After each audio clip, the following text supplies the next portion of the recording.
What do you think from the PR world, from the pitching world, from the media relations world that you live in? What do you think is the most underrated thing that people who are not considering um, media at this point in time are missing out on? Like, what is that thing that they don't even know that they should be concerned about?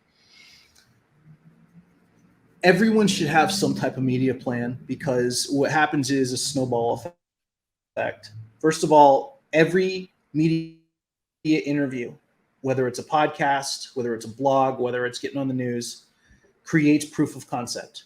It cements you as an expert. It increases your Google rankings. It does all this different stuff. And when you have, first of all, that's important, because when people Google you, they want to see you showing up. It gives them the warm fuzzy about, hey, I should work with this person. If you Google Rob the Warrior Strategist right now, I'm about 2 pages. I'm up to probably 200. This is probably my 208th interview, maybe 215th. But that gives people the idea, like, wow, if this guy can do this, I'm going to work with him. And so the biggest misconception is that you don't need a media plan. Everybody should be pitching their news stations every single week. They should be looking out for podcast interviews, and they don't need to get the giant podcasts. They don't need to ever ask, how big's your audience? I hate that question. You and me both. Because it's the number one thing that people ask when they don't understand how to really, really get visible. And I've had a few people work with me, and they're automatically like, hey, I only want to be in Forbes. I only want to be in Fortune. I only want to be, on Joe Rogan's podcast. And I'm like, that's awesome.